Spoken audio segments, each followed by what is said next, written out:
Hello and welcome to episode 6 of the Weekly Security Nerd Out. Today, we're going to talk about how you can hack thousands of people in one shot.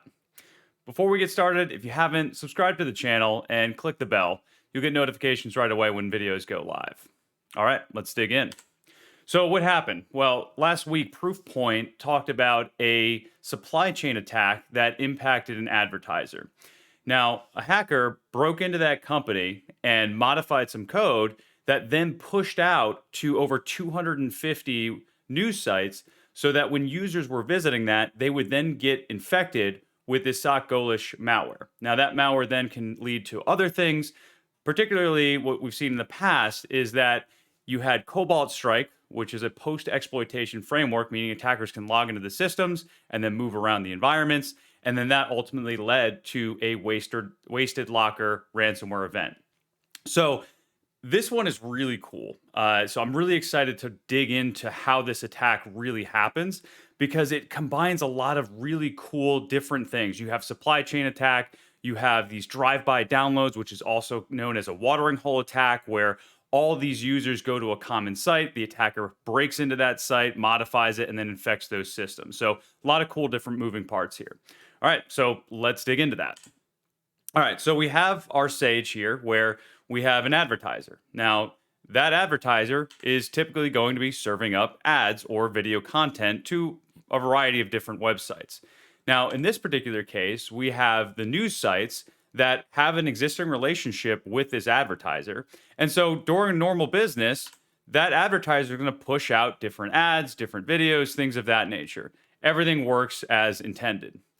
Now, for the attacker, when they come in, they're going to break into this advertiser's environment.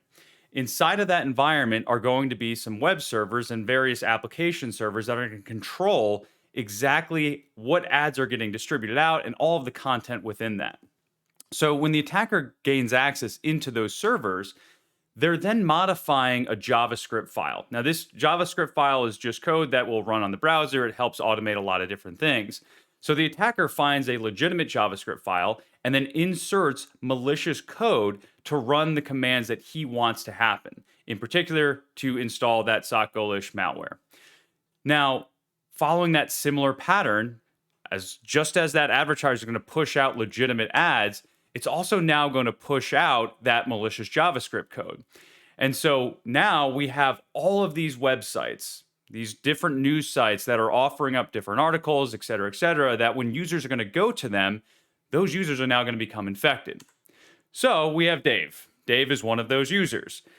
So when Dave is going to go and just check the news, he's sipping his coffee in the morning, he wants to just check what's going on, he's going to visit that website. And then all of a sudden, he's going to see, I'm getting an alert here saying that my web browser, my Chrome browser is out of date. And I have to download an update for that. And so that download is going to be a zip archive. And Dave is going to double click on that and then install whatever that software is. Now, in this case, it's going to be some additional malware. That malware is going to connect out to that C2 server, the command and control server. That's where the attacker is controlling the malware from. And that attacker can also tell you, or the malware, what files download. And so in this case, the attacker can download Cobalt Strike, they can download additional backdoors, whatever it is. They can modify that over time. So whenever that user is connecting out, it's going to download whatever it is. And now Dave's system is infected. So how does this scale out to thousands of people? Well, you can imagine that when you have all of these different news sites that are infected, 250, a lot of those being some major ones, well, there's thousands and thousands of users that are going to those websites every single day. And when they're connecting in there, they're getting that prompt for that fake update. And some of those users are going to click on that and they're going to download that to their systems. And then those systems are going to be compromised.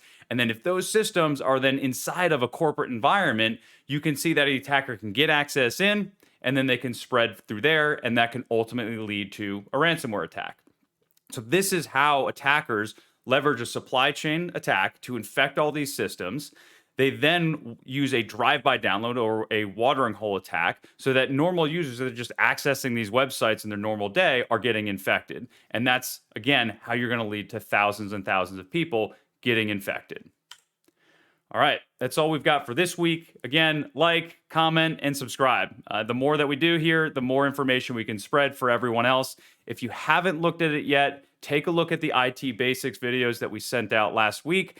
This is going to help you learn more and more about all the back end stuff that's happening here, and it's going to help bring more context to what we're talking about on a weekly basis. All right, talk to you next week.